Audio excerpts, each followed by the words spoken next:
Engine hoist is out. I usually keep this thing folded down places. It's a little janky because I've got it stuck up. Oop, kick the camera up on the lift here. But I'm not going far, and this motor's not heavy. I mean, this engine hoist has been with me a long time. Seen some things, so I'm just going to kind of get it set up. Pretty straightforward. There appears to be lifting eyes here and here to bring the motor up on. So I'm really just going to take a piece of chain, go across it. I got all these different chain combinations here that I've used in various things throughout the past. So we'll do the same thing now. I'll just put one side on here. And again, there's not, I don't want to say I'm not going to be careful, because I'm still going to be careful, but I'm not going to be crazy with this because, unfortunately, as you all have we've already established, this motor's junk. Need a longer bolt. So I have to get this thing tied up on here. And then after I have it tied up on there, I have to get underneath and sort of extricate the final bolts, which doesn't look too terribly bad to do. Put some tension on that.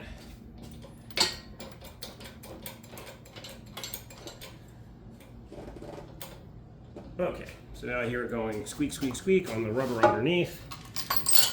I'm going to climb underneath there and undo the 4 bolts. Looks like it's going to be a mess, but it's just 4 bolts, and then I'll come back and we'll pull this sucker out.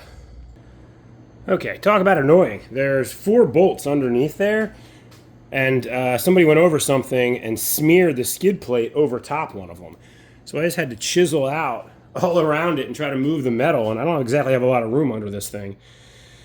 But anyway, enough complaining. Let's see if this comes up and out now that it is free. We're going to give it...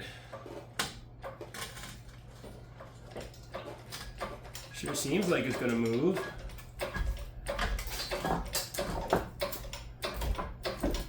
We'll go free up that, free this guy up.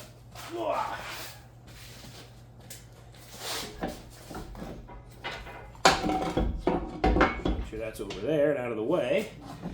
It's coming up kind of crooked because of the way the engine stand is stuck on this. Doesn't really matter. I don't really care. Just got to get it up high enough to get it out. And then we can pull it out. I might have to push the whole unit forward.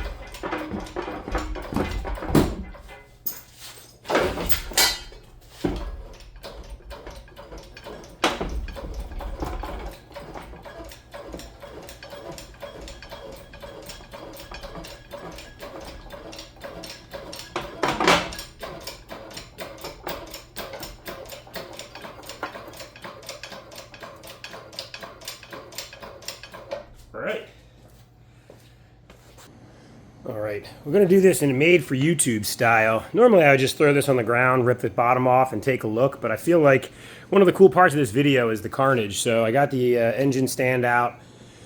We'll pull this apart. I mean, there still is an economical question to be answered. Does an $800 or $900 engine adapter plus a $1,500 engine replacement make sense if the only thing wrong with this is the crank? If that's it, if that's all that's wrong with it, it's like $1,400 for a new crank. It's similarly priced, and I still keep the diesel, I keep all the stuff. I don't really want to keep the diesel, only because I don't want to deal with the headache of the cooling system and all that. But let's take it apart, we'll put it on the engine stand, and that way we're at least making good decisions as we kind of go through this. So let me get that flywheel off. Might not have a lot of hours on it, but she's old.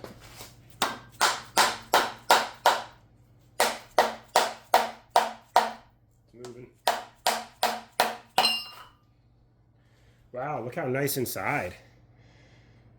Fancy. Okay, so this adapter is important. We need to keep this.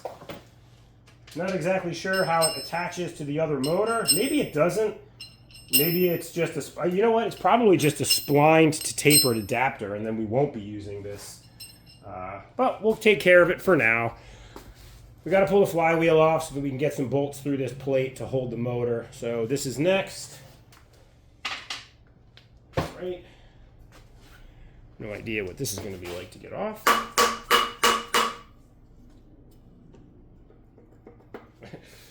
I think that's the crank moving, not the flywheel coming off. Hopefully I don't need a puller for this piece of... I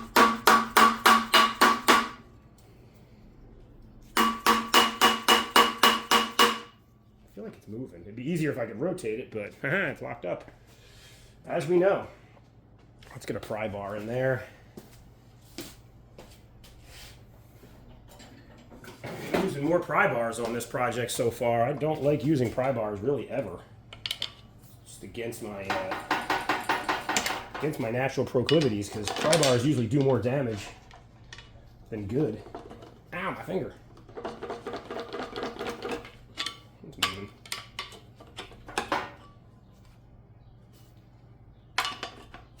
Keep crushing my finger in there.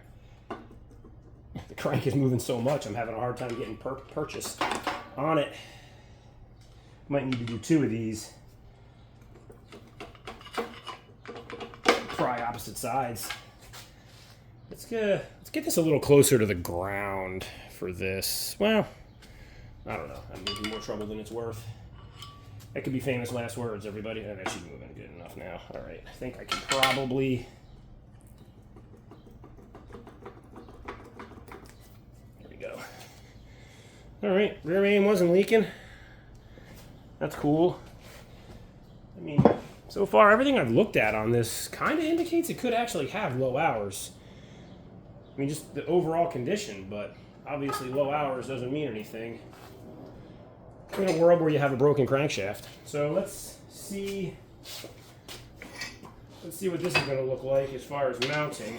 I hate trying to figure these out. I mean, trying to get bolts long enough to go through all this crap. I mean, I could definitely do over here with a longer bolt. Maybe we do like this, but even that's not going to come all the way through. Excuse me, B. Yeah, this is going to be interesting to figure out. So I kind of want to put it on the engine stand, but these have so much of a space here to them that I just don't have. I don't think I'm going to have bolts that are this small and that long. But let me go look. I'm going to pause this so you guys aren't waiting for me to watch or find bolts. All right, I got some bolts in it. It's on there. It isn't strong. If this was like the new motor, I probably wouldn't even consider leaving it, but it is not the new motor. And I kind of want to just get it on the ground, so to speak. So we are going to kind of figure this out. All right, there we go. Now we put in the pin. Now we start to let it down, and we just got to get that leg off.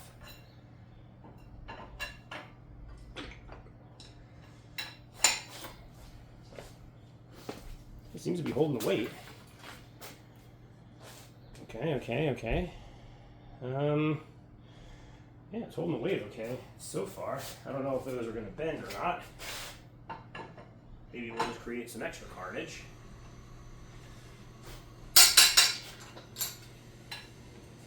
If it hits the floor, let's hope it doesn't. What I want to try to do is get this guy now pried off of here.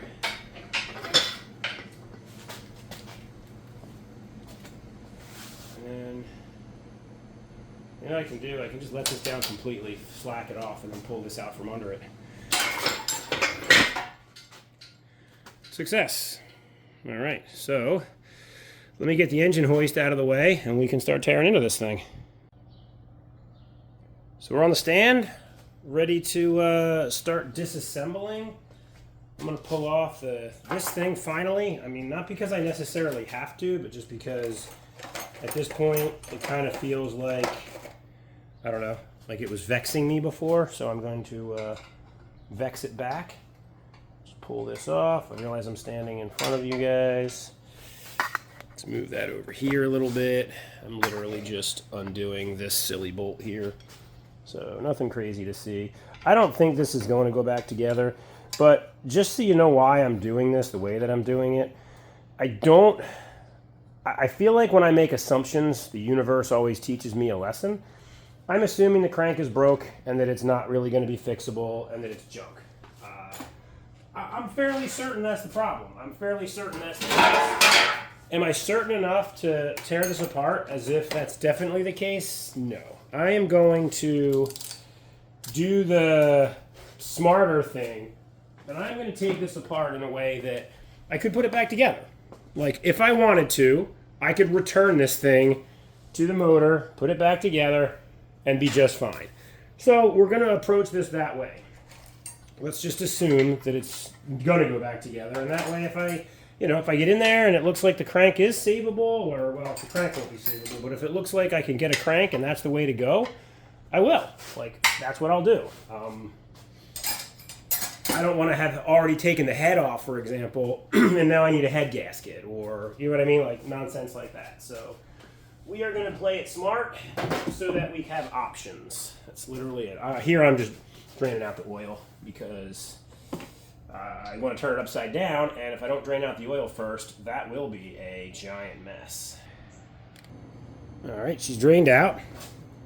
So let's go ahead and rotate it around. Probably going to dump coolant and all kinds of stuff out. That's why I kind of left it.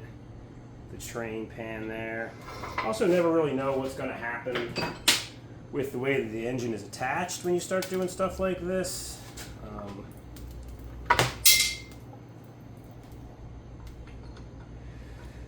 Different things start to pick up the weight. Oh, see, like that. It just slid. Trick is to keep your fingers away. Alright, so we are going to find our pin. Oh, we got a wheel coming out of the dipstick now, too. That's interesting.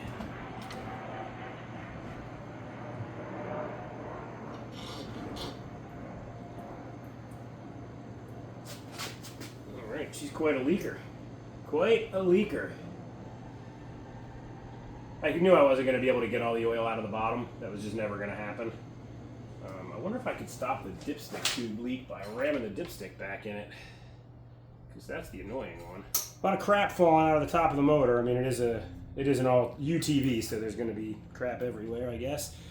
We got to pull this cradle off. Probably would have to pull that cradle off almost regardless, just because we need to adapt it. Like, if we're going to end up doing something different with this at some point, like a different repower or a motor or whatever. That seems like it was cross-threaded. That one didn't. Ooh, she's hot. She's hot. She's definitely cross-threaded. That one seemed to be under some pressure too. All right, let's get these out of here now. We will put these over here in an effort to pretend we're keeping these things where they go.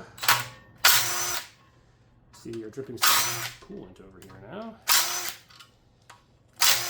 Okay. So that will allow us to remove the engine cradle and drop more crap all over the place. But you can, no big deal, all good. Kind of expected it. We got all sorts of rocks and spider webs up in here. Throw all that crap outside. Oh, interesting. It looks like there's another drain plug here. I wonder if that's for different configurations. I couldn't have gotten to this one, I don't think. Oh, yes, I could have, actually. I don't know. This one was easier. This one probably would have gotten more of it out, but all's well that ends well, right? That's what I say. So let's get ready for the fun, guys. We're gonna pull this off. This is what's gonna expose what I am very certain of is a broken crankshaft. What the previous owner was certain of is a broken crankshaft, and what the internet is very certain is a broken crankshaft. Because these engines are junk and they break crankshafts. So let's take the pan bolts out. Actually, can we get all the pan bolts out? Are there ones behind that? I'm starting to question here whether or not this is going to work. Well, there's a little access plate here. All right, so looks like we have to undo this little access plate back here. I'll show you guys when I get these off. That's a weird, man, that's a weird design. I'm not positive. Not positive this even makes a lot of sense. So back here, the oil pan comes through this plate, and there's this little cover here. I gotta believe there's gonna be 2 bolts for the oil pan in here. I can't help but wonder what it's gonna be like to remove the oil pan. Maybe it's a slide that way and out. I hope I can do it with this plate still on, because that would stink if I couldn't. But let's start by pulling off that inspection cover thing there, and we'll see what we have. It is a 10. Starting to find a lot more 10s as we dig into the motor, which does make sense.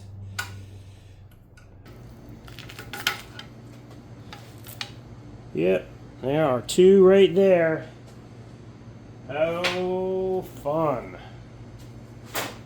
So, question begs, are those removable with this plate on? I don't think they are. I really don't think they are. I think that they are going to come up and hit this cover right here. And even if I was somehow able to, there's going to be internals in here that are going to prevent me from sliding it back all the way. So where does that leave us? That leaves us with a reconfiguration to take this off, move it to here on those bolts after I take this plate off, which means starting over. All right. So I'm not going to make you guys watch that. I'm going to flip it back around, pull this off, and put it back on in a way that will potentially work for taking the oil pan off. And then we will get to carnage, I promise. Alrighty, so there is really no good way to get that engine cradle on. I need to buy hardware to do it. It's a really fine thread bolt, so the ones that came out of it are really short. They don't go through the engine cradle, which is fine. I mean, we really don't need it. I'm 99% sure this is a wasted effort anyway, so I put the valve cover back on, eased it over onto the ground, have it on a block of wood, so that we can sort of get the payoff, see what's inside the magic cover here. As we've stated, 100 times now, the expectation is that this isn't going to yield anything useful in terms of fixability. It's really just going to be kind of the cool factor of how bad did this thing grenade. And remember, the story is the guy was actually driving it on his land. He was a hunter. And while he was driving it, it started to make a noise and then was running rough, he said, and then it just locked up. Bang. And would not move anymore. So, I mean, certainly sounds like a broken crank. Then he pulled the clutch, which is how I got it, and I showed you guys I could grab that and I can wiggle that front surface that the clutch goes onto, the air-cooled clutch. Really, I mean, it's broke. It's up in here. You can still see it wiggling. So, I don't know. Place your bets. Take your odds. What do you think we're going to find? Feel free to comment. I don't know. I feel like a lot of YouTubers say in the middle of a video, like, comment below on what you think. By the time you watch this, it's already over and you can fast forward, so I'm not sure why people do that. But hey, comment down below. Let's see what it looks like. So...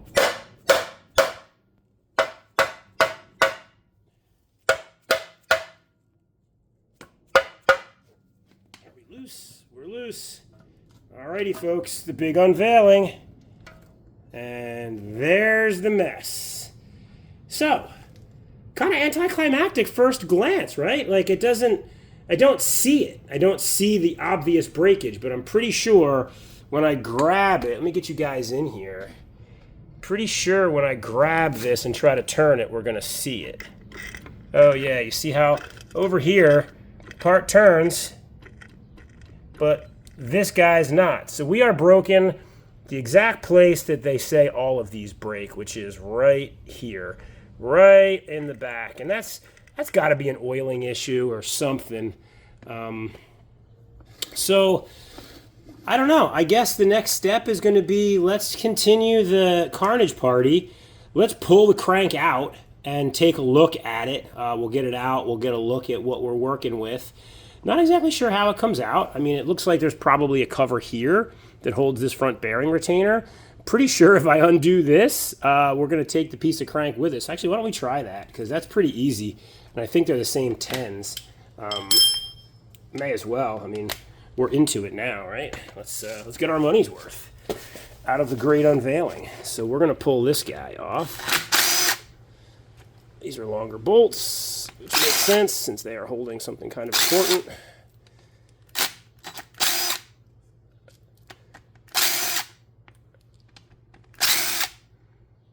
All right, let's put those down there. Not sure how this comes off, but probably just that, yeah. All right, there's our oil seal, which wasn't leaking and is going to probably leak now, so we'll just dump that back in the pan. I got enough oil on my floor. So now we can see the main bearing cap. Let's take the oil pickup off over here so that we're not fighting against this thing the whole time. Man, I should probably put some gloves on. Everything on this is a diesel, and anybody who's worked on diesels knows this oil has like a way of getting in your pores, and you're gonna wear it for a little while. All right, so that's the oil pickup. We are going to return these bolts and nuts to their respective spots because starting to get a lot of hardware laying around and don't want to forget where things go. This should be an O-ring, probably on this here somewhere. Okay, let's see. Everybody can see everything. Yeah. So next up, I'm going to pull the rod ends off, just so that we can kind of not have to worry about the rods jumping up on us. The little ends, as they're typically called. So let's use a much larger socket for this. Oh man, my hands are oily. It's making this a little more challenging to recover these. Nope, see, never guessed right the first time. All right.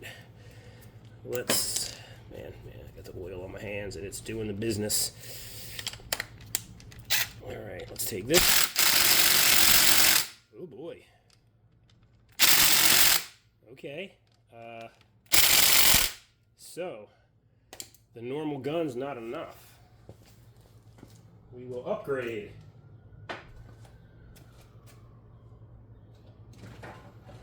They were 12s. So, if I was inclined to be saving this, there'd be less impact tools on an engine, folks. I'm sure it goes without saying, but I'll say it anyway. There goes that one into the block. Let's pull. Oh, we'll just get them all off. Then we'll touch them. Okay, they're all going to do that. That's fine. So weird, 3 cylinders.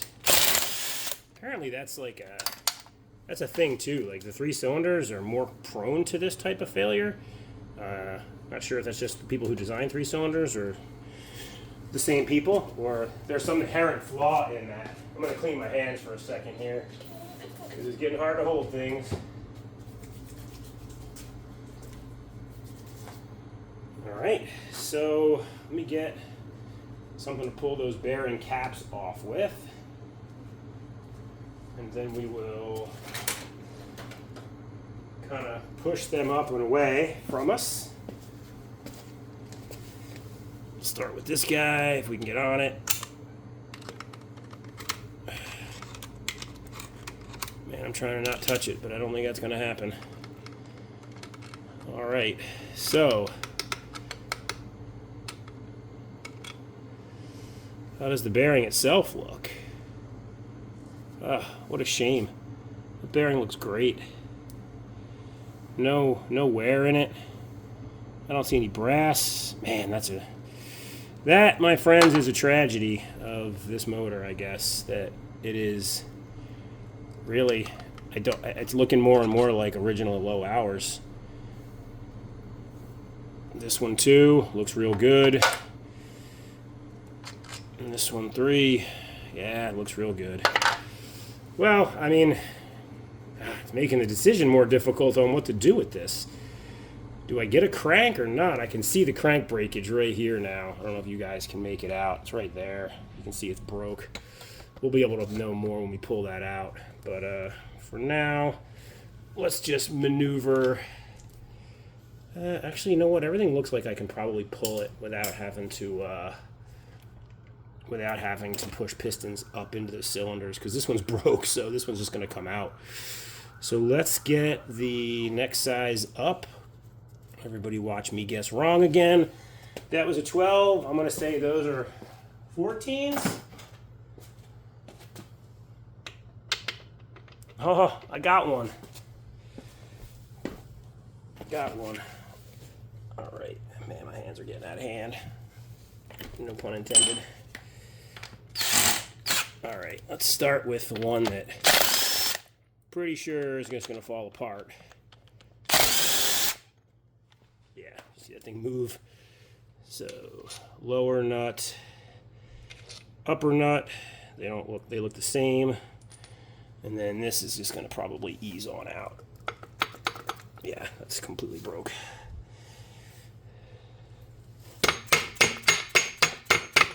It's just the bearing cap that's stuck holding it. Okay, we'll put number 1 back in his home there, and we will put his bolts in it. Calling it number 1, could be number 3, I don't really know. But at this point, yeah, not supposed to do that, folks. There's the carnage. Absolutely fried the crank. I mean, this looks like, look how thin that is. No wonder these break. My goodness, that's ridiculously thin. Right here. And that looks like some kind of imperfection in the casting almost. Jeez, I don't know. That's, I can honestly say, all the years I've been doing this, I've never experienced a broken crank before. Maybe that's just been my good luck. I just feel like they're always made so robust that you don't get those types of problems. I've seen plenty of cranks that have been oil starved, and the journals are destroyed.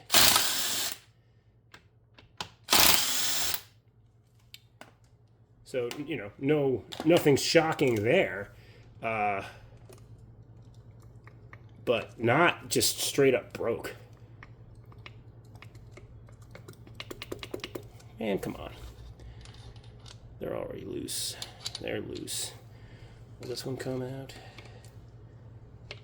Yeah, that one came out. Again, we're just going to leave these in here in the order that they're being removed. This one over here looks like we got some tricky stuff to figure out.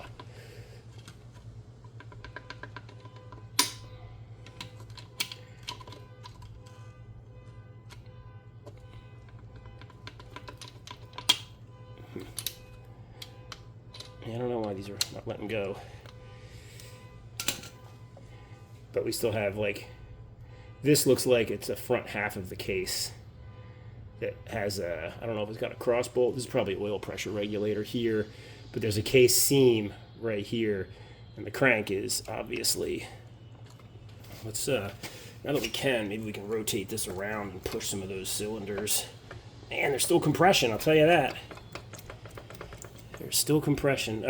So yeah, I got to probably pop the front half of the case off to get this piece out of the way, which would allow me to take this bridge out, which will allow me to pull the whole crank down. But that is an awful lot of work, pulling the timing set. Before I go through and do any of that, now that we've seen the wreckage, we know what it is and the evil of it. I'm going to go and do a little bit of research and try to understand whether or not this is worth it. You know, is it worth getting a crank? My concern with getting a crank is that it's going to be the same problem. This is a bad design. It's famous for being a bad design.